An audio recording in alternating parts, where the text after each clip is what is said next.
अपने पसंदीदा शो के फुल एपिसोड देखने के लिए अभी डाउनलोड करें दंगल प्ले ऐप।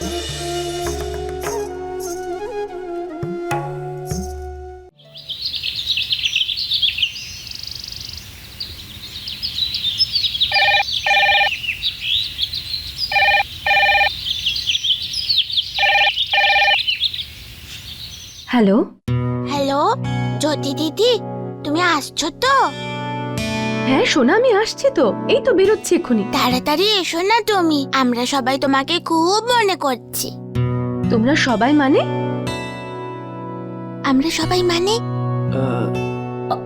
আমরা মানে মানে মানে আমরা সব বাচ্চারা। আমরা সবাই মানে আমরা সব বাচ্চারা। আচ্ছা, তা তোমাদের সব বাচ্চাদের মধ্যে সচিন স্যারও বাচ্চা হয়ে গেছেন বুঝি?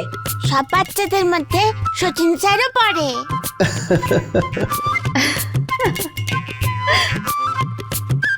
এবার একটু ওনাকে ফোনটা দাও তো, যিনি ওখানে বসে বসে তোমাদের এসব শেখাচ্ছেন। এই নাও, কথা বলো। হ্যালো, হ্যাঁ আচ্ছা, কবে আসছেন আপনি? কেন? আরে আমি ওখানে নেই, কেউ লেকচার দেওয়ার জন্য নেই, কেউ বকার জন্য নেই, কেউ রাগ করার জন্য নেই। আপনার তো খুশি হওয়া উচিত। আরে আমার আবার কি, আমি তো সবসময় ভালো থাকি। অ্যাকচুয়ালি আপনার সাহায্যের প্রয়োজন আছে, সেই জন্যই বলছিলাম আপনি যদি আসেন তো। ও, তাহলে গ্রেট মিস্টার সচিন স্যারের আমার সাহায্যেরও প্রয়োজন হয়? অ্যাকচুয়ালি ব্যাপারটা একটু অন্য রকম। আমার ফ্যামিলি একটা মেয়ের সঙ্গে একটা মিটিং ফিক্স করিয়েছে, আসলে ওই বিয়ের ব্যাপার, সেই জন্য আমি ভাবছিলাম যে প্রথম মিটিংয়ে আমি হয়তো তাকে জাজ করতে পারবো না। আপনি যেহেতু একজন মেয়ে, আপনি হয়তো তাকে ভালো বুঝতে পারবেন, সেই জন্যই আপনার কাছে হেল্প চাইছি, যাতে আপনি বুঝতে পারেন যে সেই মেয়েটা আমার যোগ্য কিনা। অদ্ভুত কথা বলেন তো আপনি। আমি কি করে বলবো? জীবনটা তো আপনাকে কাটাতে হবে, আপনি ডিসাইড করুন। দেখুন, আপনি কিন্তু আপনার কথা রাখছেন না। আপনি কিন্তু এরকম ছিলেন না, আপনি কিন্তু আমাকে ডিসঅ্যাপয়েন্ট করছেন। আপনি আপনার ডিল ভুলে গেছেন না? সরি, ওই হঠাৎ করে কথা হলো তাই মনে ছিল না। আপনি নিশ্চিন্ত থাকুন, আমি অবশ্যই আসব। বলুন কখন দেখা করবে? হ্যাঁ, সেটা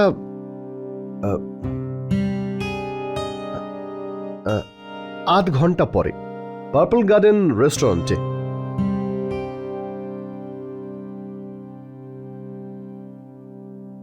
আরে মিস জ্যোতি, এসে গেছেন আপনি? হ্যালো। ইনি মিস জ্যোতি, আমার কলিগ। আপনি যাতে আমার কথায় বোর না হয়ে যান, সেই জন্যই ওনাকে ডেকেছি। আরে আসুন না, বসুন, please take your Thank you. Seat.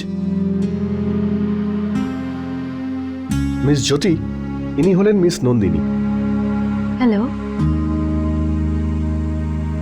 আসলে আমিও আমার আরেকটা নাম রেখেছি, দামিনী। এই নাম দিয়েই কবিতা লিখি আমি। আপনাদের নিশ্চয়ই এখন এটা মনে হচ্ছে যে দামিনী কেন? দামিনীর মানে হলো বিদ্যুৎ, আর আমার মনে হয় প্রত্যেক নারীর মধ্যেই লুকিয়ে থাকে এই বিদ্যুৎ। আমার লেখাগুলো পড়লে আপনি নিশ্চয়ই সেটা বুঝতে পারবেন, যা প্রতিটি নারীর মধ্যেই থাকে। হ্যাঁ বিজলি দেবী, দারুণ ব্যাপার। ও আই এম সরি, নন্দিনী দেবী। আচ্ছা, আপনি এটা বলুন, পরিবারের ব্যাপারে আপনার কি মতামত? আপনার ইশারা আমি বুঝতে পারছি। হয়তো আপনার এটা মনে হয় যে আপনি দেখতে পান না বলে আমি এই সম্পর্ক থেকে পিছিয়ে যাব। আমি পিছিয়ে যাবার মতো মেয়ে নই। আমার এই কারণেই জন্ম হয়েছে যাতে আমি সমাজকে উদ্ধার করতে পারি, বাকিদের থেকে আলাদা। এই শিক্ষা আমি আমার পরিবার থেকে পেয়েছি। আমার পুরো পরিবার সমাজকেই জীবন সমর্পণ করেছেন। আপনার নিশ্চয়ই কোনো শখও আছে, নন্দিনী, আই মিন দামিনী। সমাজ সেবার পর সময় পেলে তবেই না। কবিতাই তো আমার একমাত্র বন্ধু। আপনি শুনবেন আমার কবিতা? বিষাক্ত তার সেই উপস্থিতি, আমার বিষের এই নেশা জীবন্ত লাশের খোঁজ নেবে কি? একতরফা ভালোবাসা, মৃত্যু হলে আমার হোক, তুমি থাকবে জীবিত। তুমি হয়তো বলবে বিষ দিও, আমি না হয় বলবো অমৃত, না হয় রোজ বিরহই দিও। রেখো তবু তুমি আমায় তোমারই মনের কাছে। লোকে বলে আমায় মানায় নোনা জলের মাঝে। বাহ বাহ,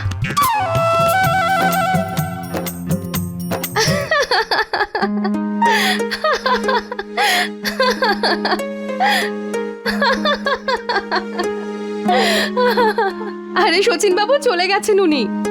সত্যি চলে গেছেন? আপনি গিয়ে দেখে আসুন। আপনার কি এইটুকুও মনে নেই? আপনিও তো বাই বললেন ওনাকে। আর হ্যাঁ, যাওয়ার সময় আবার দেখা করার প্রমিসও তো করেছেন। না না না না, যদিও মেয়েটা কিন্তু খারাপ ছিল না, পড়াশোনা জানে, ইন্টেলিজেন্ট, সমাজ সেবা করে, আর হ্যাঁ সব থেকে বড় কথা এত সুন্দর কবিতাও তো বলতে পারে। তাহলে আপনার মতামত কি? হ্যাঁ বলে দেওয়া যাক।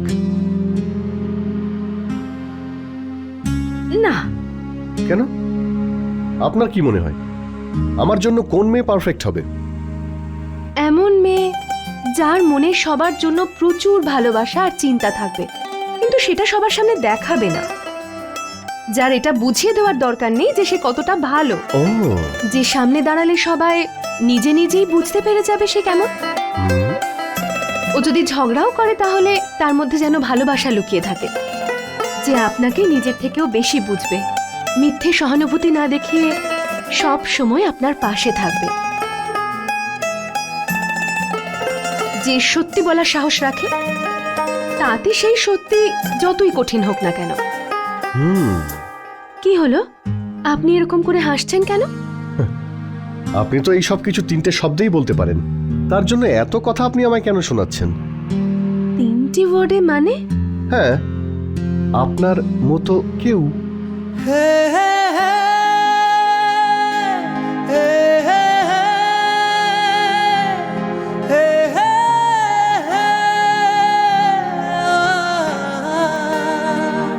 আপনিও না আমার সাথে মজা করার একটাও সুযোগ ছাড়বেন না, তাই না? সব সময় আমাকে বিরক্ত করে। সত্যি আপনার না কোনো নন্দিনী মানে ওই দামিনীর মতো মেয়ের সাথে বিয়ে হওয়া উচিত। যখন আপনি জীবনের কঠিন সত্যিটার মুখোমুখি হতে পারবেন না, সেদিন আপনার মাথায় বুদ্ধি এটা হবে। কিন্তু খুব ভালো বললেন।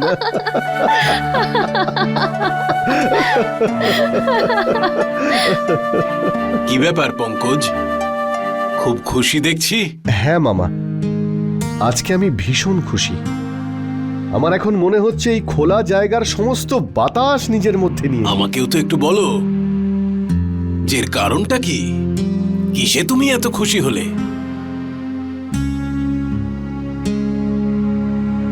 আসলে এটা একটা অনুভূতি মামা, এরকম অনুভূতি আমার প্রথমবার হচ্ছে। হয়তো এটাকেই বলে ভালোবাসা। তাহলে এবার এটাও বলো যে সেই অনুভূতির তার কার সঙ্গে জুড়লো? কে সেই মেয়ে যাকে তুমি ভালোবেসে ফেলেছো? সেই মেয়েটা, ওর কাছে সবার জন্য ভালোবাসার অনুভূতি রয়েছে। ও আসলেই সবার মধ্যে অন্যরকম একটা অনুভূতি হয়। ও যখন ঝগড়া করে না, তার মধ্যেও ভালোবাসা লুকিয়ে থাকে। শোনো পঙ্কজ, ও জানে না যে তুমি পঙ্কজ শচীন নও, একজন অনেক বড় ইন্ডাস্ট্রিয়ালিস্ট, যার ডোনেশনে শুধু শিশু মঙ্গলই নয়, আরো অনেকগুলো সংস্থা চলে। আমি তোমার কথা একবার বলেছিলাম, কিন্তু ও না করে দিয়েছে। ওর সম্পূর্ণ অধিকার রয়েছে ওর কোনটা পছন্দ বা অপছন্দ সেটা বলার। আমি ওকে ভালোবাসি তার মানে এটা নয় যে ও আমাকে ভালোবাসবে। আমি ওর ব্যাপারে কি অনুভব করি জানি না, ও সেটা কোনোদিনও বুঝতে পারবে কিনা। কিন্তু একটা ব্যাপারে কোনো সন্দেহ নেই যে ভালোবাসা ঠিক কি সেটা আমি ওর সঙ্গে দেখা করার পরেই বুঝতে পেরেছি। সেই জন্য একজন বড় ইন্ডাস্ট্রিয়ালিস্ট পঙ্কজ হওয়ার বদলে আমি একজন ব্লাইন্ড টিচার শচীন হয়ে থাকতে চাই।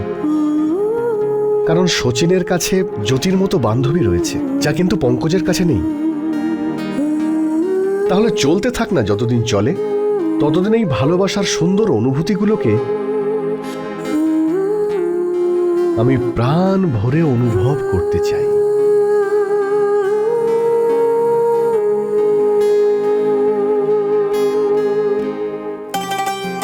জ্যোতি দিদি এই নাও। থ্যাংক ইউ, কিন্তু কিসের জন্য? ব্যাস এমনি। দিদি, এটাও তোমার জন্য। এটা আবার কোন খুশিতে দিচ্ছ? এমনি।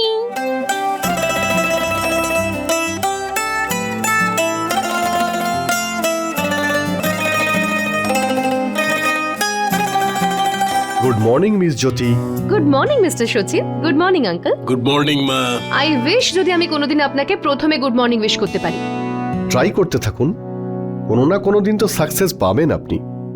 যদিও আপনার সামনে চান্সেস আমার খুব কম। যদি এই ফাইলটা নাও, এতে ব্যাংকের স্টেটমেন্ট আপডেট করা আছে, এটা একবার দেখে নিও, অ্যাকাউন্টসে পাঠাতে হবে। ঠিক আছে।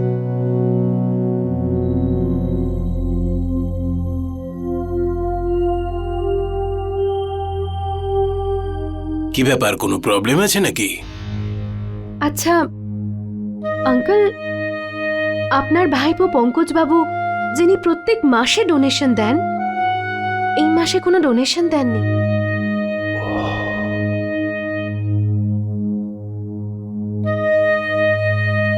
আরে এতে এত চিন্তার কি আছে, টাকা ঠিক চলে আসবে। চিন্তা কেমন করে করব না? প্রত্যেক মাসে 1-2 তারিখের মধ্যেই ডোনেশন চলে আসে, আর আজকে তো 7 তারিখ হয়ে গেল। এমন নয় তো যে ওনার মন বদলে গেল আর উনি আমাদেরকে আর ডোনেশন দিতে চাইছেন না? আরে না, আপনি অহেতুক চিন্তা করছেন। এতগুলো কাজ একসঙ্গে হচ্ছে না, তাই মাথা থেকে বেরিয়ে গেছে। হবে, ওনার হয়তো মাথা থেকে বেরিয়ে গেছে। অনেকগুলো জিনিস বলতে আপনি কি বলতে চাইছেন? দেখুন, আমি বলতে চাইছি দয়ালবাবুর ভাইপো খুব বড় বিজনেসম্যান, সেই জন্য উনি ব্যস্ত তো থাকেনি, সেই ব্যস্ততার কারণেই হয়তো উনি ভুলে গিয়েছেন। একটা কাজ করুন, ওনাকে একটা মেসেজ পাঠিয়ে দিন, দেখবেন তারপর ঠিক টাকা পাঠাবেন। আপনি তো এমন করে বলছেন যেন আপনি পঙ্কজ বাবুকে খুব ভালো করে চেনেন। দেখুন, আমি গেস করছি, আর আপনি তো জানেন আমার গেস কিন্তু সবসময় ঠিকই হয়। তো আপনি ওনাকে একটা মেসেজ পাঠিয়ে দিন, আমার মন বলছে টাকা সন্ধ্যের মধ্যেই চলে আসবে। ঠিক আছে।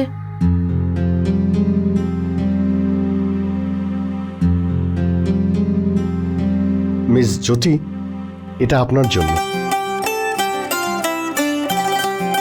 হঠাৎ চকলেট কেন দিলেন? কারণটা হলো এমনি।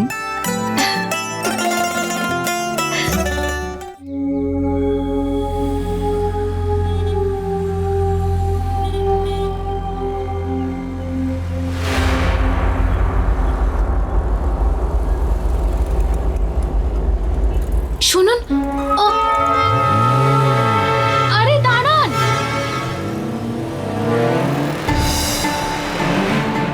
আরে দাঁড়ান।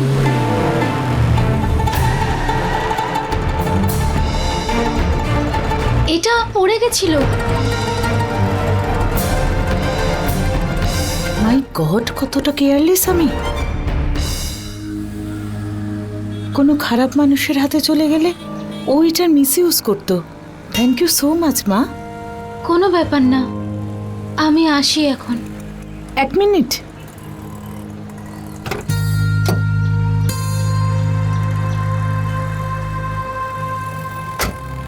আমার মনে হচ্ছে আমি তোমায় কোথাও দেখেছি। আগে আমাকে আমাকে আমার মনে পড়ছে না, কিন্তু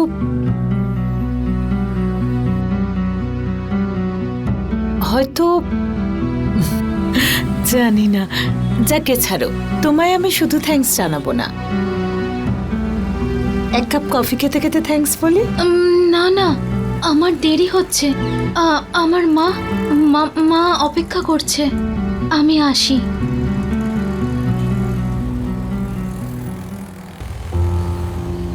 আচ্ছা শোনো না, প্লিজ এসিটা একটু বাড়িয়ে দাও। উফ, কি গরম পড়েছে। জানি না বাইরের লোক কাজ কি করে করে।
শোনো, গাড়িটা তুমি একটু ঘুরিয়ে নাও আর এসিটা বন্ধ করে দাও।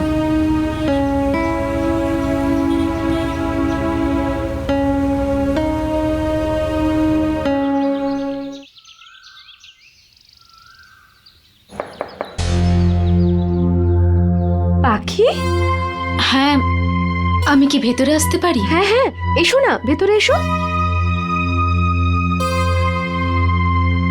বসো।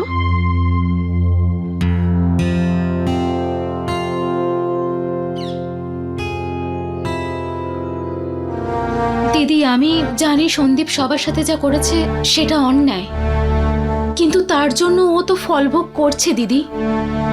আজ আমি ওকে এই চড়া রোদে এক কুরিয়ার কোম্পানির ড্রেস পরে রাস্তায় ঘুরতে দেখলাম। এবার তুমি বাড়ির সবাইকে একটু বুঝিয়ে ওকে দয়া করে বাড়িতে ফিরিয়ে আনো।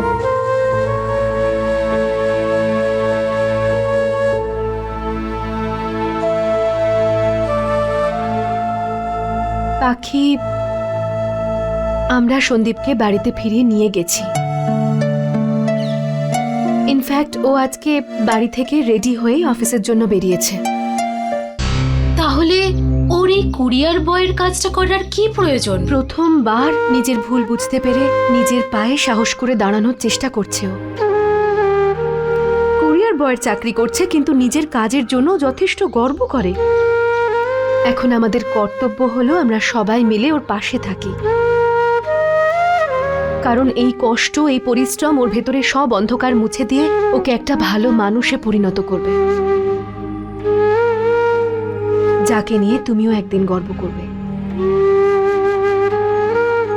আর আমি ভালো করে জানি, তারপর ওই সৎ মানুষটাকে তুমি আপন করে নিতে কখনো পিছিয়ে যাবে না, তাই না? কিন্তু তার জন্য তোমাকে অনেকটা অপেক্ষা করতে হবে। আর সন্দীপের জন্য তোমার সেই অপেক্ষা আমি তোমার চোখে পড়তে পারছি।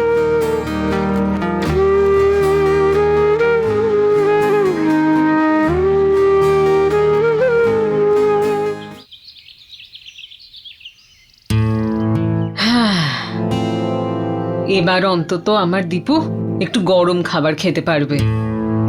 কত পড়লো? 350 টাকার। কি? 350 টাকা? তোর মাথা খারাপ হয়ে গেছে নাকি? মা, এটা 150 টাকার বেশি হবে না, আর তুই 350 টাকা দিয়ে এলি? কিন্তু দোকানদার বলল যে ওটা 350 টাকা দাম। ওখানে লেখা আছে। আরে দোকানদার তো যা খুশি লিখতে পারে, কিন্তু তোর কি এটা মনে হলো না যেটা বেশি দাম? যা খুশি চাইবে আর তুই দিয়ে দিবি? একটা টাকারও গুরুত্ব তুই বুঝিস না। দোকানদার তো অপেক্ষা করতেই থাকে যে বোকা মানুষ কাউকে পেলে তাকে ঠকাবে, যেমন তোকে ঠকালো। এটুকু বুদ্ধি তো একটা 5 বছরের বাচ্চারও থাকে রে সুধা। আরে সমস্ত দোষ পদ্মা আমারই। এই মেয়েকে ওখানে পাঠানোই উচিত হয়নি। আমার কাছে আর কিছুদিন থাকলে ওকে শিক্ষা ভালো মতো দিতে পারতাম। শুধুমাত্র বই পড়লেই পৃথিবীকে চেনা যায় না। আর পদ্মা, তুমিও আশ্চর্য, ওকে কেন পাঠালে এই টিফিন বক্স কিনতে? আসলে জ্যোতিকে বলেছিলাম আমি, কিন্তু তারপরে ভাবলাম ও কখন সময় পাবে কেনার। আর সকালে দীপু না খেয়েই বেরিয়ে যায় আর বাইরের খাবার কিনে খেতে হয়, তাই তো ওকে পাঠিয়েছিলাম। তুই যা, আমি গিয়ে একবার দেখব, যদি ঠিকঠাক দাম দেয় তো নেব, না হলে অন্য কোথাও থেকে কিনবো। এই টিফিন বক্স তো তুমি পাল্টে আনতেই পারো, কিন্তু ও কবে বদলাবে? কবে ওর বুদ্ধি হবে?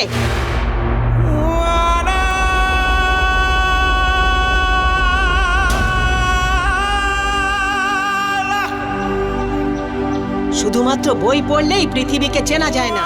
আর পদ্মা, তুমিও আশ্চর্য, ওকে কেন পাঠালে এই টিফিন বক্স কিনতে? এটুকু বুদ্ধি তো একটা 5 বছরের বাচ্চারও থাকে রে সুধা। শুধুমাত্র বই পড়লেই পৃথিবীকে চেনা যায় না। এই টিফিন বক্স তো তুমি পাল্টে আনতেই পারো, কিন্তু ও কবে বদলাবে? কবে ওর বুদ্ধি হবে? একটা টাকারও গুরুত্ব তুই বুঝিস না। ওকে কেন পাঠালে এই টিফিন বক্স কিনতে? শুধুমাত্র বই পড়লেই পৃথিবীকে চেনা যায় না। फुल एपिसोड देखने के लिए अभी डाउनलोड करें दंगल प्ले ऐप।